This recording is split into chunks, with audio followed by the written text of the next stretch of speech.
नमस्कार भक्तजनों, स्वागत है आपका मेरे चैनल धार्मिक कथाएं में। सर्वप्रथम आप सभी को शारदीय नवरात्रि की बहुत बहुत शुभकामनाएं। आज नवरात्रि के प्रथम दिन से हम श्री दुर्गा सप्तशती का पाठ शुरू करने जा रहे हैं। आज से आपको इस चैनल पर श्री दुर्गा सप्तशती का पाठ रोज एक अध्याय सुनने को मिलेगा। सर्वप्रथम श्री अध सप्तश्लोकी दुर्गा माँ का पाठ करते हैं। शिवजी बोले, हे देवी, तुम भक्तों के लिए सुलभ हो और समस्त कर्मों का विधान करने वाली हो। कलयुग में कामनाओं की सिद्धि हेतु यदि कोई उपाय हो तो उसे अपनी वाणी द्वारा संयम रूप से व्यक्त करो। देवी ने कहा, हे देव, आपका मेरे ऊपर बहुत स्नेह है। कलयुग में समस्त कामनाओं को सिद्ध करने वाला जो साधन है वह बतलाऊंगी, सुनिए। उसका नाम अम्बा स्तुति है। इस दुर्गा सप्तश्लोकी की स्रोत मंत्र के नारायण ऋषि हैं। महाकाली, महालक्ष्मी और महासरस्वती देवता है। श्री दुर्गा की प्रसन्नता के लिए सप्तश्लोकी दुर्गा पाठ में इसका विनियोग किया जाता है। वे भगवती महामाया देवी ज्ञानियों के भी चित्त को बलपूर्वक खींचकर मोह में डाल देती है। माँ दुर्गा आप स्मरण करने पर सब प्राणियों का भय हर लेती है और स्वस्थ पुरुषों द्वारा चिंतन करने पर उन्हें परम कल्याणमयी बुद्धि प्रदान करती है। दुख, दरिद्रता और भय हरने वाली देवी आपके सिवा दूसरी कौन है, जिसका चित्त सबका उपकार करने के लिए सदा ही द्रार्य रहता हो। हे नारायणी, तुम सब प्रकार का मंगल प्रदान करने वाली मंगलमयी हो, कल्याणदायिनी शिवा हो, सब पुरुषार्थकों को सिद्ध करने वाली शरणागत वत्सला, तीनों नेत्रों वाली एवं गौरी हो। तुम्हें नमस्कार है। शरण में आए हुए दीनों एवं पीड़ितों की रक्षा में संलग्न रहने वाली तथा सबकी शरण में आए हुए दीनों एवं पीड़ितों की रक्षा में संलग्न रहने वाली तथा सबकी पीड़ा दूर करने वाली नारायणी देवी तुम्हें नमस्कार है। सर्वस्वरूपा, सर्वेश्वरी तथा सब प्रकार की शक्तियों से संपन्न दिव्य रूपा दुर्गे देवी, सब भयों से हमारी रक्षा करो, तुम्हें नमस्कार है। देवी, तुम प्रसन्न होने पर सबको रोगों को नष्ट कर देती हो और कुपित होने पर मनोवांछित सभी मनोकामनाओं का नाश कर देती हो। जो लोग तुम्हारी शरण में जा चुके हैं उन पर विपत्ति तो आती ही नहीं। तुम्हारी शरण में गए हुए मनुष्य दूसरों को शरण देने वाले हो जाते हैं। हे सर्वेश्वरी, तुम इसी प्रकार तीनों लोकों की समस्त बाधाओं को शांत करो और हमारे शत्रुओं का नाश करो। इति श्री दुर्गा सप्तश्लोकी संपूर्ण। इसके बाद दुर्गा कवच का पाठ किया जाता है। मार्कंडेय जी ने कहा, पितामह, जो इस संसार में परम गोपनीय तथा मनुष्यों की सब प्रकार से रक्षा करने वाला है और जो अब तक आपने दूसरे किसी के सामने प्रकट नहीं किया हो, ऐसा कोई साधन मुझे बताइए। ब्रह्मा जी बोले, ब्राह्मण, ऐसा साधन तो एक देवी का कवच ही है जो लोगों से गोपनीय है, परम गोपनीय है, पवित्र तथा संपूर्ण प्राणियों का उपकार करने वाला है।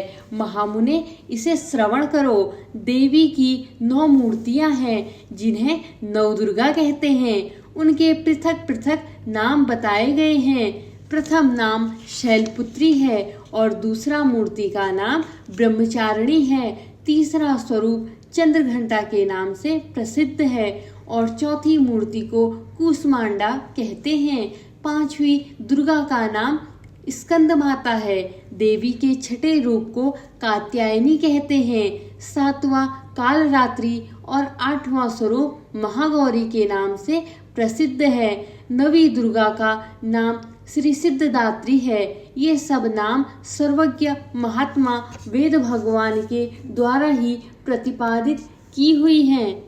जो मनुष्य अग्नि में जल रहा हो, रणभूमि में शत्रुओं से घिर गया हो, विषम संकट में फंस गया हो तथा इस प्रकार भय से आतुर होकर जो भगवती दुर्गा की शरण में प्राप्त हुए हो, उनका कभी कोई अमंगल नहीं होता। युद्ध के समय संकट में पड़ने पर भी उनके ऊपर कोई विपत्ति नहीं दिखाई देती।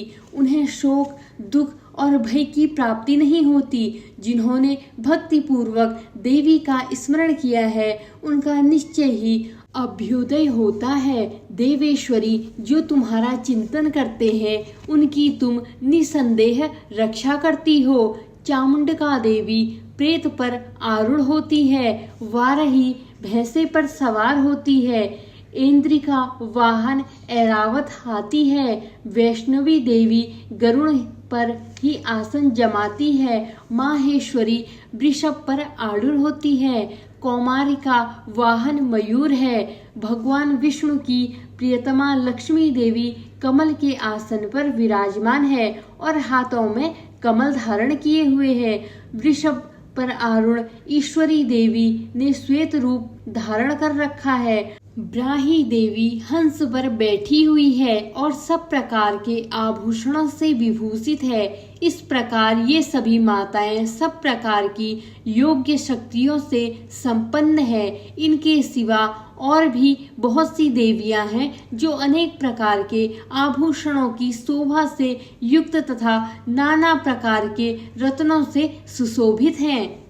ये संपूर्ण देवियां क्रोध भरी हुई हैं और भक्तों की रक्षा के लिए रथ पर बैठी दिखाई देती हैं। ये शंख, चक्र, गदा, शक्ति, हल और मूसल, खेटक और तोमर, परशु तथा पास, कुंत और त्रिशूल एवं उत्तम शंख, धनुष आदि अस्त्र शस्त्र अपने हाथों में धारण किए हुए हैं। दैत्यों का शरीर नाश करना, भक्तों को अभयदान देना और देवताओं का कल्याण करना, यही उनके शस्त्र धारण करने का उद्देश्य है। कवच आरंभ करने के पहले इस प्रकार प्रार्थना करनी चाहिए। महान रौद्र रूप, अत्यंत घोर पराक्रम, महान बल और महान उत्साह वाली देवी, तुम महान भय का नाश करने वाली हो। तुम्हें नमस्कार है। तुम्हारी ओर देखना भी कठिन है। शत्रुओं का भय बढ़ाने वाली जगदम्बिके, मेरी रक्षा करो। पूर्व दिशा में इंद्री, मेरी रक्षा करो। अग्नि कोण में अग्नि शक्ति, दक्षिण में दिशा में वारही और नेत्र कोण में खड़ग धारिणी मेरी रक्षा करें। पश्चिम दिशा में वारुणी और वाम्य कोण में मृग पर सवारी करने वाली देवी मेरी रक्षा करें। उत्तर दिशा में कौमरी और ईशान कोण में शूलधारिणी देवी रक्षा करें। ब्राह्मणी, तुम ऊपर की ओर से मेरी रक्षा करो और वैष्णवी नीचे की ओर से मेरी रक्षा करो। इस प्रकार सबको अपना वाहन बनाने वाली चामुंडका देवी दशों दिशाओं में मेरी रक्षा करें। जया आगे से और विजया पीछे की ओर से मेरी रक्षा करें। वाम भाग में अजिता और दक्षिण भाग में अपरिजिता रक्षा करें। उमा मेरे मस्तक पर विराजमान होकर रक्षा करें। ललाट में मालधारी रक्षा करें और यशस्विनी देवी मेरी भौहों का संरक्षण करें। भौहों के मध्य भाग में त्रिनेता और नथुनों की यमघंटा देवी रक्षा करें। दोनों के नेत्रों के मध्य भागों में संखिकिनी और कानों में द्वारसिनी रक्षा करें। कालिका देवी कपोलों की तथा भगवती शांकरी कानों की मूल भाग की रक्षा करें। नासिका में सुगंध और ऊपर के ओठों में चर्चिका देवी रक्षा करें। नीचे के ओठों में अमृत कला तथा जिह्वा में सरस्वती देवी रक्षा करें। कौमारी दांतों की और चंडिका कंठ प्रदेश की रक्षा करें। चित्रघंटा गले की घंटी की और महामाया तालु में रहकर रक्षा करें। कामाक्षी ठोडी की और सर्वमंगला मेरी वाणी की रक्षा करें। भद्रकाली ग्रीवा में और धनुर्धरी पृष्ठवंश में रहकर रक्षा करें। कंठ के बाहरी भाग में नीलग्रीवा और कंठ की नील में नकुलबरी रक्षा करें। दोनों कंधों में खड़गगिनी और मेरी दोनों भुजाओं की वज्रधारिणी रक्षा करें। दोनों हाथों में दंडिनी और अंगुलियों में अंबिका रक्षा करें। सुलेश्वरी नाकों की रक्षा करें। कुलेश्वरी पेट में रहकर पेट की रक्षा करें। महादेवी दोनों स्तनों और शोक विनाशिनी देवी मन की रक्षा करें। ललिता देवी हृदय में और शूलधारिणी उदर में रहकर रक्षा करें। नाभि में कामिनी और गुह भाग की गुरेश्वरी रक्षा करें। पूतना और कामिका लिंग की और महिषावाहिनी गुदा की रक्षा करें।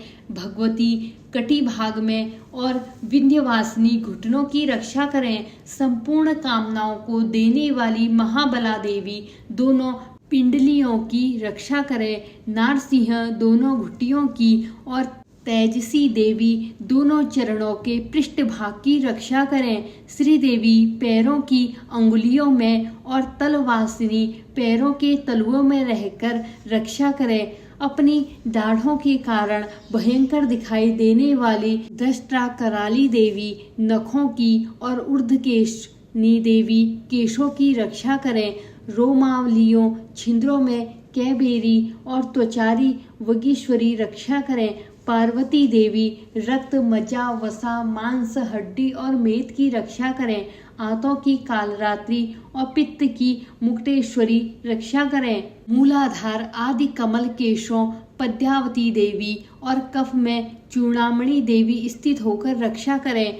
नख के तेज की ज्वालामुखी रक्षा करें। जिसका किसी भी अस्त्र से भेदन नहीं हो सकता वह अभेदा देवी शरीर की समस्त संधियों में रहकर रक्षा करें। ब्राह्मणी आप मेरे वीर्य की रक्षा करें। छतेश्वरी छाया की तथा धर्मणी देवी मेरे अहंकार मन और बुद्धि की रक्षा करें।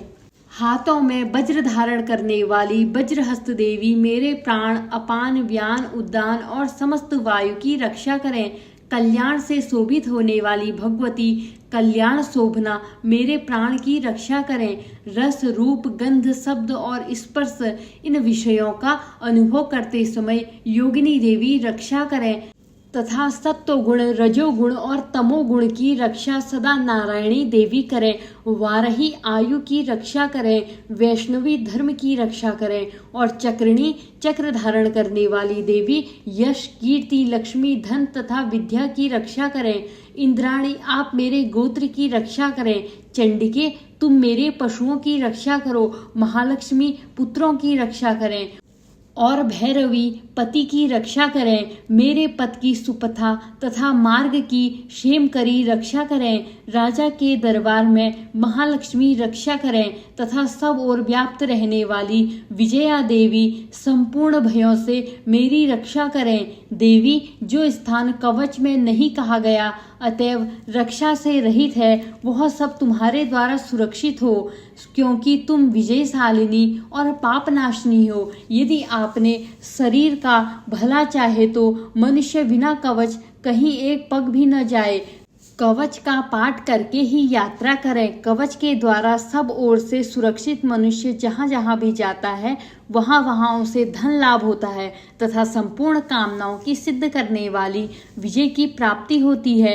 वह जिस अभिष्ट वस्तु का चिंतन करता है उसको निश्चय ही प्राप्त कर लेता है। वह पुरुष इस पृथ्वी पर तुलना रहित महान ऐश्वर्य का भागी होता है।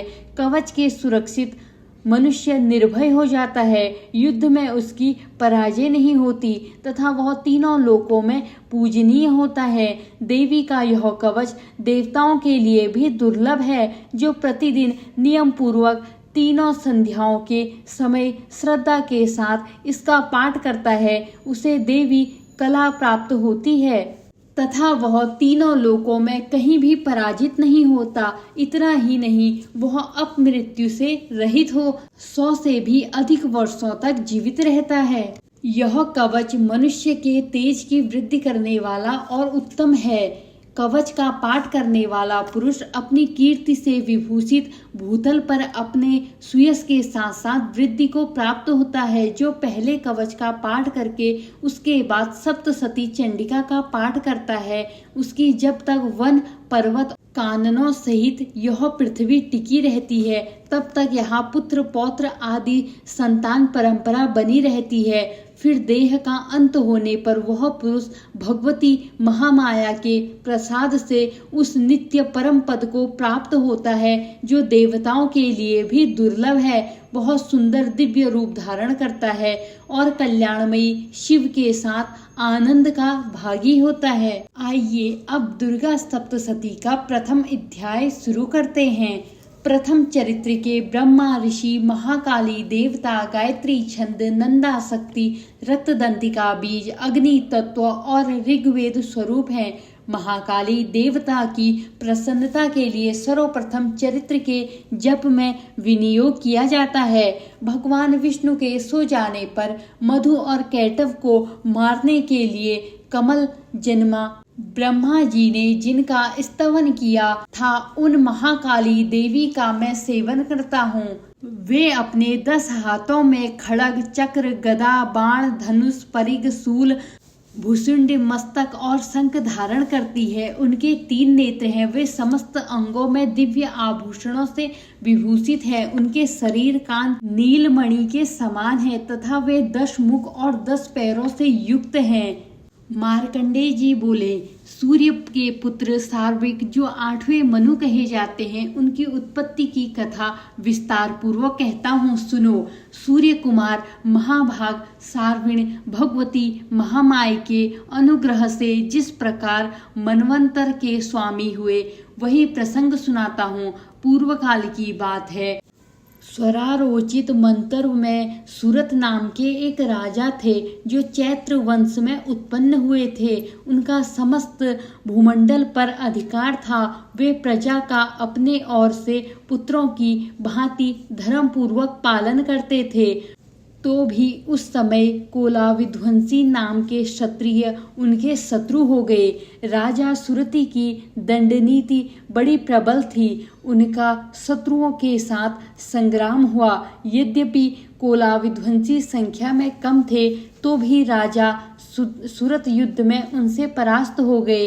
तब से युद्ध भूमि से अपने नगरों को लौटकर आए और केवल अपने देश के राजा होकर रहने लगे। किंतु वहां भी उन प्रबल शत्रुओं ने उस समय महाभाग राजा सूरत पर आक्रमण कर दिया। राजा का बल क्षीण हो चला था, इसलिए उनके दुष्ट बलवान और दुरात्मा मंत्रियों वहां उनकी राजधानी में भी राजकीय सेना और खजाने को हथिया लिया। सूरत का प्रभुत्व नष्ट हो चुका था, इसलिए वे शिकार खेलने के बहाने घोड़े पर सवार होकर वहां से अकेले ही एक घने जंगल में चले गए। वहां उन्होंने विप्रवर मेधा मुनि का आश्रम देखा, जहां कितने ही हिंसक जीव अपनी स्वाभाविक हिंसावृत्ति छोड़कर परम शांत भाव से रहते थे। मुनि के बहुत से शिष्य उनकी वन की शोभा बढ़ा रहे थे। वहां जाने पर मुनि ने उनका सत्कार किया और वे मुनि श्रेष्ठ के आश्रम पर इधर उधर विचरते हुए कुछ काल तक रहे। फिर ममता से आकृष्ट होकर वहां इस प्रकार चिंता करने लगे, पूर्व काल में मेरे पूर्वजों ने जिसका पालन किया था, वही नगर आज मुझसे रहित है। पता नहीं मेरे दुराचारी भृतज्ञ गण उसकी धर्म पूर्वक रक्षा करते हैं या नहीं। जो सदा मद की वर्षा करने वाला और सूरवीर था, वह मेरा प्रधान हाथी अब शत्रुओं के अधीन होकर न जाने किन भोगों को भोगता होगा। जो लोग मेरी कृपा, धन और भोजन पाने से सदा मेरे पीछे चलते थे, वे निश्चय ही अब दूसरे राजाओं का अनुसरण करते होंगे। उन अव्ययी लोगों द्वारा सदा खर्च होते रहने के कारण अत्यंत कष्ट से जमा किया हुआ मेरा वह खजाना खाली हो जाएगा। ये तथा और भी कई बातें राजा सूरत निरंतर सोचते रहते थे। एक दिन उन्होंने वहां विप्रवर मेधा के आश्रम के निकट एक वैश्य को देखा और उससे पूछा, भाई तुम कौन हो? यहाँ तुम्हारे आने का क्या कारण है? तुम क्यों शोकग्रस्त और अनमने से दिखाई देते हो? राजा सुरथा का यह प्रेम पूर्वक कहा हुआ वचन सुनकर वैश्य ने विनीत भाव से उन्हें प्रणाम करके कहा। वैश्य बोला, राजन, मैं धनियों के कुल में उत्पन्न एक वैश्य हूँ। मेरा नाम समाधि है। मेरे दुष्ट स्त्री पुत्रों ने धन के लोभ से मुझे घर से बाहर निकाल दिया है। मैं इस समय धन, स्त्री और पुत्रों से वंचित हूँ। मेरे विश्वसनीय बंधुओं ने मेरा ही धन लेकर मुझे दूर कर दिया है। इसलिए दुखी होकर मैं वन में चला आया हूँ। यहाँ रहकर मैं इस बात को नहीं जानता कि मेरे पुत्रों की, स्त्री की और स्वजनों की कुशल है या नहीं। इस समय घर में वे कुशल से रहते हैं अथवा उन्हें कोई कष्ट है। वे मेरे पुत्र कैसे हैं? क्या वे सदाचारी हैं अथवा दुराचारी हो गए हैं? राजा ने पूछा। जिन लोभी स्त्री पुत्र आदि ने धन के कारण तुम्हें घर से निकाल दिया, उनके प्रति तुम्हारे चित्त में इतना स्नेह बंधन क्यों है? वैश्य बोला, आप मेरे विषय में जैसी बात कहते हैं वह सब ठीक है, किंतु क्या करूं, मेरा मन निष्ठुर नहीं धारण करता। जिन्होंने धन के लोभ में पड़कर पिता के प्रति स्नेह, पति के प्रति प्रेम तथा आत्मीय जन के प्रति अनुराग को तिलांजलि दी, मुझे घर से निकाल दिया, उन्हीं के प्रति मेरे हृदय में इतना स्नेह है। महामते, गुणहीन बंधुओं के प्रति भी जो मेरा चित्त इस प्रकार प्रेम मग्न हो रहा है, यह क्या है? इस बात को मैं जानकर भी नहीं जान पाता। उनके लिए मैं लंबी सांसें ले रहा हूँ और मेरा हृदय अत्यंत दुखित हो रहा है। उन लोगों में प्रेम का सर्वथा अभाव है जो भी उनके प्रति, जो मेरा मन निष्ठुर नहीं हो पाता। इसके लिए मैं क्या करूं?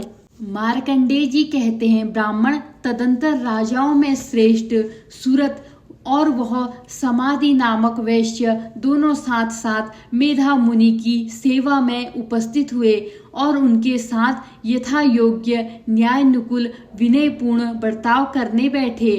तत्पश्चात वैश्य और राजा ने कुछ वार्तालाप आरंभ किया। राजा ने कहा, भगवन, मैं आपसे एक बात पूछना चाहता हूँ, उसे बताइए। मेरा चित्त अपने अधीन न होने के कारण वह बात मेरे मन को बहुत दुख देती है। जो राज्य मेरे हाथ से चला गया है उसमें और उनके संपूर्ण अंगों में मेरी ममता बनी हुई है। मुनिश्रेष्ठ, यह जानते हुए भी कि वह अब मेरा नहीं है, अज्ञानी की भांति मुझे उसके लिए दुख होता है। यह क्या है? इधर यह वैश्य भी घर से अपमानित होकर आया है। इसके पुत्र, स्त्री और भृत्यों ने इसे छोड़ दिया है। स्वजनों ने भी इसका परित्याग कर दिया है, तो भी यह उनके प्रति अत्यंत हार्दिक स्नेह रखता है।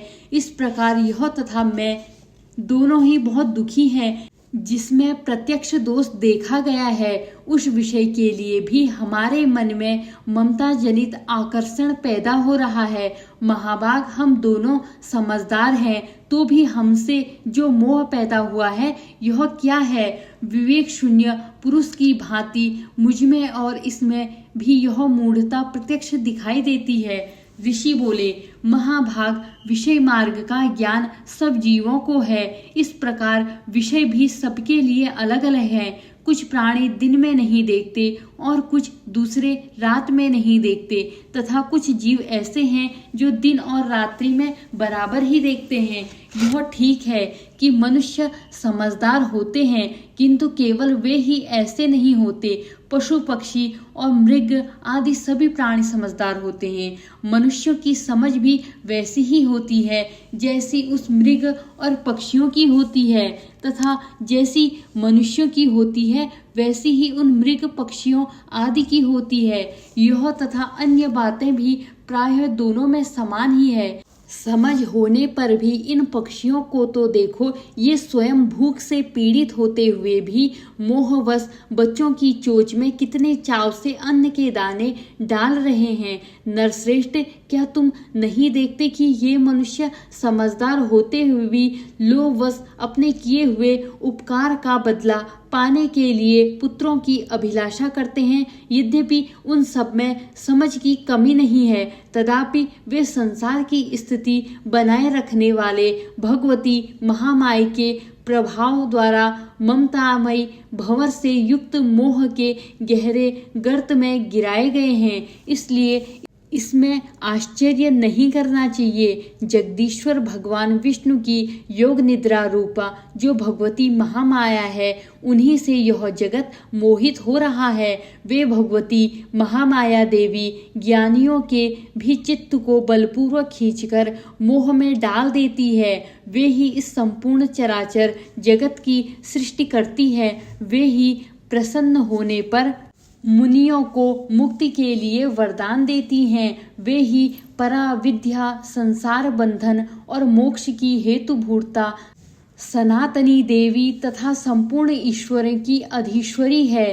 राजा ने पूछा, भगवान जिन्हें आप महामाया कहते हैं, वे देवी कौन हैं? ब्राह्मण, उनका अभिभाव कैसे हुआ तथा उनके चरित्र कौन कौन हैं? ब्राह्मणों में श्रेष्ठ महर्षि उन देवी का जैसा प्रभाव हो, जैसा स्वरूप हो और जिस प्रकार प्रादुर्भाव हुआ हो, वह सब मैं आपके मुख से सुनना चाहता हूँ।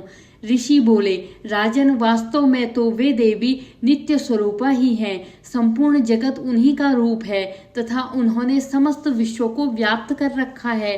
तथापि उनका प्राकट्य अनेक प्रकार से होता है, वह मुझसे सुनो। यद्यपि वे नित्य और अजन्मा है, तथापि जब देवताओं का कार्य सिद्ध करने के लिए प्रकट होती हैं, उस समय लोक में उत्पन्न हुई कहलाती हैं। कल्प के अंतर में जब संपूर्ण जगत एकावर्ण में निगम हो रहा था और सबके प्रभु भगवान विष्णु शेषनाग की सैया बिछाकर योग निद्रा का आश्रय ले सो रहे थे, उस समय उनके कानों के मैल से दो भयंकर असुर उत्पन्न हुए जो मधु और कैटव के नाम से विख्यात थे। वे दोनों ब्रह्मा जी का वध करने को तैयार हो गए।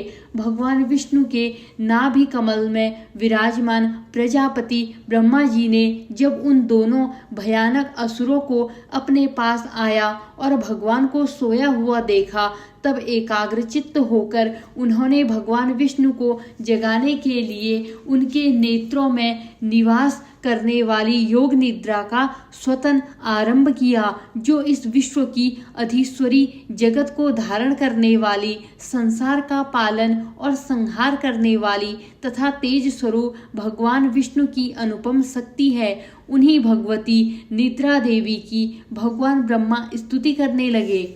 ब्रह्मा जी ने कहा, हे देवी, तुम ही स्वाहा, तुम ही स्वधा और तुम ही वष्टकार हो। स्वर भी तुम्हारे ही स्वरूप हैं। तुम ही जीवनदायिनी सुधा हो। नित्य अक्षर प्रवण में आकर उकार मकार इन तीन मात्राओं रूप में तुम ही स्थित हो तथा इन तीन मात्राओं के अतिरिक्त जो बिंदु रूप नित्य अर्ध मात्रा है और जिसका विशेष रूप से उच्चारण नहीं किया जा सकता, वह भी तुम ही हो। देवी, तुम ही संध्या, सावित्री तथा परम जननी हो। देवी, तुम ही इस विश्व ब्रह्मांड को धारण करती हो। तुमसे ही इस जगत की सृष्टि होती है, तुम ही से इसका पालन होता है और सदा तुम ही कल्प के अंत में सबको अपना ग्रास बना लेती हो। जगदम्बी देवी, इस जगत की उत्पत्ति के समय तुम सृष्टि रूपा हो, पालन काल में स्थित रूपा हो तथा कल्पांतर के समय संहार रूपा धारण करने वाली हो। तुम ही महाविद्या, महामाया, महामेधा, महास्मृति, महामोह रूपा, महादेवी और महासुरी हो। तुम ही तीनों गुणों को उत्पन्न करने वाली सबकी प्रकृति हो। भयंकर काल रात्रि, महारात्रि, मोहरात्रि भी तुम ही हो। तुम ही श्री, तुम ही ईश्वरी, तुम ही ह्री और तुम ही बोध स्वरूपा बुद्धि हो। लज्जा, पुष्टि, तुष्टि, शांति और क्षमा भी तुम ही हो। तुम ही खड़ग धारणी, शूल धारणी, घोल रूपा तथा गदा, चक्र, शंख और धनुष धारण करने वाली हो। बाण, भुसुंडी और परिग ये भी तुम्हारे ही अस्त्र हैं। तुम सौम्य और सौम्यतर हो। इतना ही नहीं, जितने भी सौम्य एवं सुंदर पदार्थ हैं, उन सबकी अपेक्षा तुम अत्यधिक सुंदरी हो। पर और अपर सबसे परे रहने वाली परमेश्वरी तुम ही हो। सर्वस्वरूपे देवी कहीं भी सत्य असत्य रूप को जो कुछ वस्तुएं हैं और उन सबकी जो शक्ति है वह तुम ही हो। ऐसी अवस्था में तुम्हारी स्तुति क्या हो सकती है? जो इस जगत की सृष्टि पालन और संहार करते हैं उस भगवान को भी जब तुमने निद्रा के अधीन कर दिया तब तुम्हारी स्तुति करने में यहाँ कौन समर्थ हो सकता है? मुझको, भगवान शंकर को तथा भगवान विष्णु को भी तुमने ही शरीर धारण कराया है, अतः तुम्हारी स्तुति करने की शक्ति किसमें है? देवी, तुम तो अपने इन उदार प्रभावों से प्रशंसित हो। ये जो दोनों दुष्ट असुर मधु और कैटव है, इनको मोह में डाल दो और जगदीश्वर भगवान विष्णु को शीघ्र ही जगा दो। साथ ही इनके भीतर इन दोनों महान असुरों को मार डालने की बुद्धि उत्पन्न कर दो। ऋषि कहते हैं, राजन, जब ब्रह्मा जी ने वहां मधु और कैटव को मारने के उद्देश्य से भगवान विष्णु को जगाने के लिए तमोगुण की अधिष्ठात्री देवी योग निद्रा की इस प्रकार स्तुति की, तब वे भगवान के नेत्र, मुख, नासिका, बाहु, हृदय और वक्ष स्थल से निकलकर अव्यक्त जन्मा ब्रह्मा जी की दृष्टि के समक्ष खड़ी हो गई। योग निद्रा से मुक्त होने पर जगत के स्वामी भगवान जनार्दन उस एकावर्ण के जल से शेषनाग की सैया जाग उठे। फिर उन्होंने उस दोनों असुरों को देखा। वे दुरात्मा मधु और कैटव अत्यंत बलवान तथा पराक्रमी थे और क्रोध से लाल आंखें किए ब्रह्मा जी को खा जाने के लिए उद्योग कर रहे थे। तब भगवान श्री हरि ने उठकर उन दोनों के साथ 5000 वर्षों तक केवल बाहुयुद्ध किया। वे दोनों भी अत्यंत बल के कारण उन्मत्त हो रहे थे। इधर महामाया ने भी उन्हें मोह में डाल रखा था, इसलिए वे भगवान विष्णु से कहने लगे, हम तुम्हारी वीरता से संतुष्ट है, तुम हम लोगों से कोई वर मांगो। श्री भगवान बोले, यदि तुम दोनों मुझ पर प्रसन्न हो तो अब मेरे हाथों से मर जाओ। बस इतना सा ही मैंने वर मांगा, यहाँ दूसरे किसी वर का क्या लेना। ऋषि कहते हैं, इस प्रकार धोखे में आ जाने पर जब उन्होंने संपूर्ण जगत में जल ही जल देखा, तब कमल नयन भगवान से कहा, जहाँ पृथ्वी जल में डूबी हुई न हो, जहाँ सूखा स्थान हो, वहीं हमारा वध करो। ऋषि कहते हैं, तब तथास्तु कहकर शंख, चक्र और गदा धारण करने वाले भगवान ने उन दोनों को मस्तक अपनी जांघ पर रखकर चक्र से काट डाले। इस प्रकार ये देवी महामाया ब्रह्मा जी की स्तुति करने पर स्वयं प्रकट हुई थी। अब पुनः तुमसे उनके प्रभाव का वर्णन करता हूँ, सुनिए। इस प्रकार श्री मार्कंडेय पुराण में सावर्णिक मनवंतर की कथा के अंतर्गत देवी